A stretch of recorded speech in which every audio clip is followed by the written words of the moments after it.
সুপ্রিয় 2025 সনের অষ্টম শ্রেণীর শিক্ষার্থীবৃন্দ, আশা করি তোমরা ভালো আছো। শঙ্কর টিউটোরিয়াল পার্কের পক্ষ থেকে স্বাগত জানাচ্ছি। তো আজকে আমরা যেটা দেখব সেটা হচ্ছে তোমাদের অষ্টম শ্রেণীর যে গণিত বই আছে সেটা কেমন আছে, কি কি আছে সেটা দেখব। তো সেটার প্রচ্ছদটা তোমরা দেখতে পাচ্ছ। এখানে বিভিন্ন সার্কেলের মাধ্যমে, বিভিন্ন প্যাটার্নের মাধ্যমে তোমাদেরকে এটা বোঝানো হয়েছে। তারপর এখানে এখানে মূলত প্যাটার্নগুলো এখানে দেখানো হয়েছে। তো এখানে দেখতে পাচ্ছ যেটা এটা হচ্ছে 2013 শিক্ষাবর্ষ থেকে মোটামুটি শুরু হয়েছে বইটা, মধ্যে দিয়ে নতুন একটা বই আসছিল। তো আর এটা এখানে স্পষ্ট করে লেখা আছে 2025 শিক্ষাবর্ষের জন্য পরিমার্জিত। তো আমরা এখানে যদি আমরা দেখি সূচিপত্রটা হচ্ছে কি, অধ্যায় হচ্ছে মোট 11টি।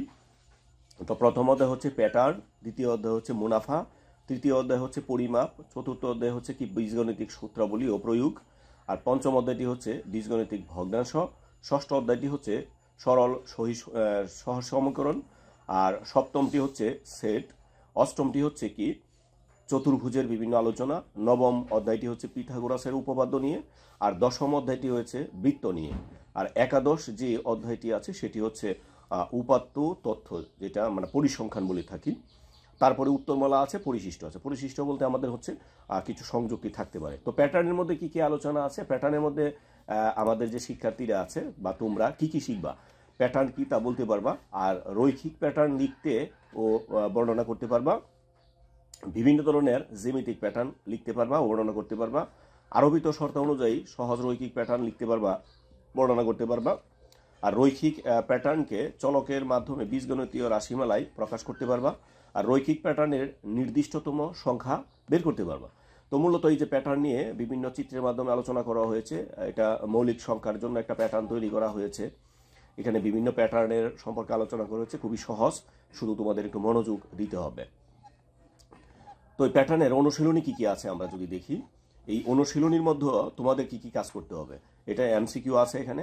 এখানে মূলত এই আমাদের এই যে 9 নম্বর থেকে কাজ শুরু হয়েছে। তালিকার পাশাপাশি এদের পদের পার্থক্য বের করতে হবে এবং পরবর্তীটা নির্ণয় করতে হবে। তো এরকম প্যাটার্ন দেওয়া আছে এখানে, কিন্তু কিছু জ্যামিতিক প্যাটার্ন দেওয়া আছে, এগুলো নিয়ে আমরা কথা বলবো। এবং এখানে সংখ্যার কিছু আছে, সেটাকে আমরা কিভাবে জ্যামিতিক আকারে প্রকাশ করতে পারবো এটা দেখব। তো 2 নম্বরে যেটা আছে সেটা মুনাফা। তো মুনাফা, আর এখানে আমরা ক্রয় বিক্রয়ের মাধ্যমে মুনাফা হয়, সেগুলা লাভ লোকসান সংক্রান্ত তারপর আমরা পাবো। এখানে মুনাফাটা হচ্ছে মূলত আমরা ব্যাংকের মাধ্যমে যে ইন্টারেস্টটা পাই আর কি, মুনাফাটা পাই, সেটা আমরা দুইটা পদ্ধতিতে পাই, একটা হচ্ছে সরল মুনাফা, একটা চক্রবৃদ্ধি মুনাফা। এগুলো নিয়ে এখানে কথা বলা হয়েছে, বিভিন্ন সমস্যাও রয়েছে, এগুলো সমস্যা আমরা সমাধান করব। আর 2 যেটা আছে 2.2, সেখানে কিন্তু আমাদের কি বলে আমাদের কিন্তু কাজ রয়েছে, এই কাজগুলো আমরা করবো। এই যে 2.2-এ এখানেও কিন্তু মুনাফার কাজগুলো আছে। তো তারপরে যেটা আছে অনুশীলনী 3, মানে তৃতীয় অধ্যায় যেটা, এখানে পরিমাপ নিয়ে একটি চ্যাপ্টার রয়েছে, সেটা আমরা পরিমাপ নিয়ে সব বরাবরই প্রত্যেকটা শ্রেণীতে আমরা পেয়েছি। এখানে কিন্তু আর ব্যতিক্রম না। অনুশীলনী 3 যেটা আছে, একটা অনুশীলনী, সেখান থেকে কিন্তু প্রশ্ন থাকে, সেটা তোমাদের জন্য খুবই গুরুত্বপূর্ণ। তো এখানে অনেক উদাহরণ কিন্তু দেওয়া আছে, তোমরা যদি উদাহরণগুলা একটু ফলো করো এই অঙ্কগুলা তোমরা পারবা। তো এখানে অনুশীলনী 3-এর মধ্যে যেগুলো দেওয়া আছে, এই যে 3-এর মধ্যে এখান থেকে 10 নম্বর থেকে কিন্তু আমরা সমস্যা আছে, আমরা সমাধান করব। একটা অধ্যায় কিন্তু এখান থেকে প্রশ্ন থাকে যদি তোমাদের সিলেবাসের অন্তর্ভুক্ত থাকে। আচ্ছা, 31 নম্বর পর্যন্ত আছে। আচ্ছা, তারপর আছে বীজগণিত। এটা কিন্তু পাটিগণিত গেল, 3টা অধ্যায় গেল পাটিগণিত। তো চতুর্থ অধ্যায় থেকে আমাদের বীজগণিত শুরু হয়েছে। তো বীজগণিতের মধ্যে যেটা আছে সেটা বীজগণিতীয় রাশি, সেখানে কি বর্গের সূত্রগুলো আছে, অনেক সূত্রগুলো এখানে বিশ্লেষণ করা হয়েছে। তারপর অনুশীলনী হয়েছে 4.1।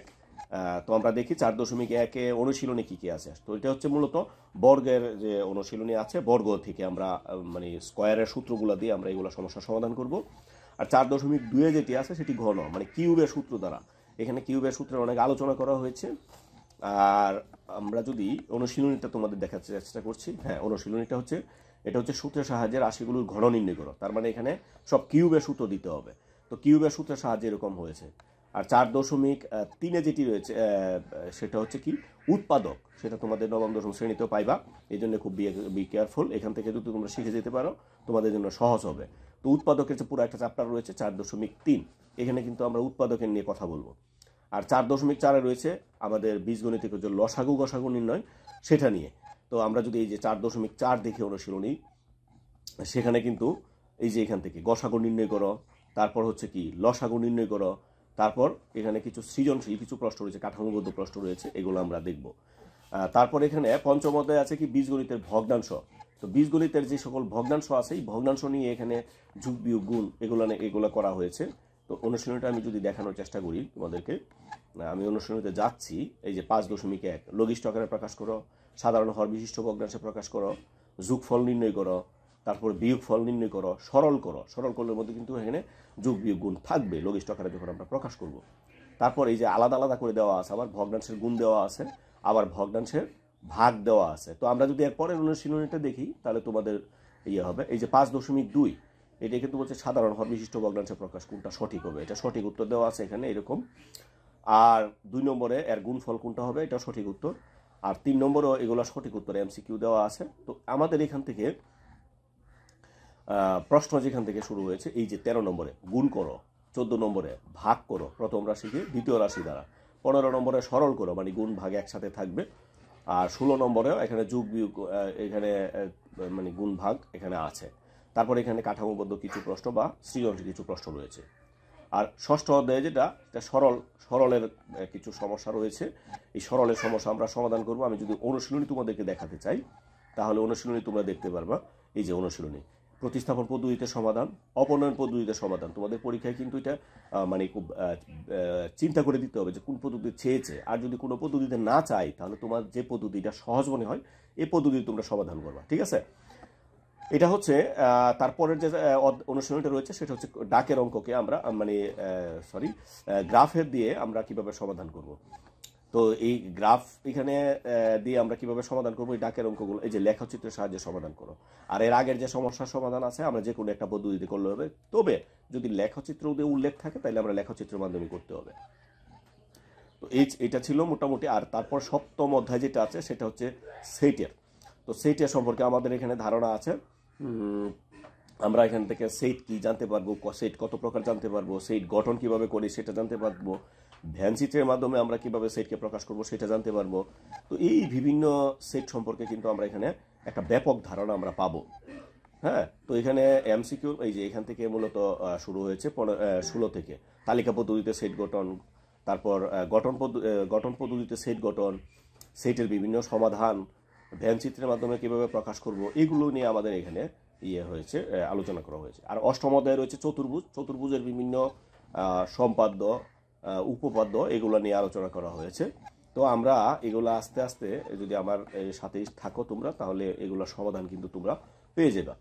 তো এগুলা দেওয়া আছে এখান থেকে উপপাদ্য। তারপর এই যে এখানে সম্পাদ্যের একটা চ্যাপ্টার দেওয়া আছে, মানে আঁকা আঁকি 8.2 সেটা আমরা করতে পারবো, অনেকগুলো দেওয়া আছে। আর নবম অধ্যায়ে পিথাগোরাসের একটা উপপাদ্য দেওয়া আছে দুইটি, সেই দুইটা আমরা সমস্যা সমাধান করব। অনুশীলনী দেওয়া আছে, সেখান থেকে আমরা সমাধান করতে পারবো। তারপরে যেটা আছে বৃত্ত থেকেও এখানে কিছু মানে বৃত্তের একটা ব্যাপক ধারণা দেওয়া হয়েছে। ধারণা দেওয়ার পর এখানে কিন্তু কিছু প্রশ্ন রাখা হয়েছে প্রমাণ করার জন্য, উপপাদ্যের কিছু প্রশ্ন, ঠিক আছে, 10.2। তো এগুলো নিয়ে মোটামুটি এখানের আলোচনা। এরপরে অনুশীলনী 10.3 আছে। এখন আমরা একবারে শেষ যে চ্যাপ্টারটা আছে 11, সেটা হচ্ছে তথ্য ও উপাত্ত। এই অধ্যায়টা শেষে আমরা কেন্দ্রীয় প্রবণতা ব্যাখ্যা করতে পারবো। আর গাণিতিক সূত্রের সাহায্যে গড়, মধ্যক ও প্রচুরক নির্ণয় করে আমরা সমস্যা সমাধান করতে পারবো। আয়তলেখ ও পাইচিত্র অঙ্কন করতে পারবো। এইগুলার উপর ভিত্তি করে এখানে অনুশীলনী দেওয়া আছে এবং অনুশীলনীর পূর্বে কিছু উদাহরণের আলোচনা দেওয়া আছে, এগুলো তোমরা দেখে নিবা। তো আমরা অনুশীলনীটা যদি আমরা একটু দেখি, অনুশীলনীটা দেখানোর আমি চেষ্টা করতেছি। এই যে অনুশীলনীটা হচ্ছে এখান থেকে তোমাদের কাজ শুরু হয়ে গেছে 9 নম্বর থেকে। তো 25 জন শিক্ষার্থীর বার্ষিক পরীক্ষায় প্রাপ্ত নম্বর নিচে দেওয়া আছে, এগুলা থেকে আমরা বিভিন্ন সমস্যার সমাধান করব। এরকমভাবে এই যে এখানে সারণী দেওয়া আছে, এখান থেকে আমরা গড় মান নির্ণয় করবো, আয়ত লিখবো, আয়তলেখ আঁকবো, এইরকমভাবে দেওয়া আছে এখানে, ঠিক আছে। নো টেনশন, আমি আছি তোমাদের সাথে, যতগুলো পারি আমি সমস্যা সমাধান করার চেষ্টা করব। আর এরপরে যেগুলো আছে আর দেখানোর প্রয়োজন নেই, এখানে উত্তরমালা আছে, তারপরে যে সংযুক্তি কিছু দেওয়া আছে। তো ভিডিওটি কেমন লেগেছে, যদি ভালো লেগে থাকে অবশ্যই তোমাদের বন্ধুদের মধ্যে ছড়িয়ে দিতে ভুলবে না। তাহলে আজকে এখানে বিদায় নিচ্ছি, ভালো থাকবে সবাই, ধন্যবাদ।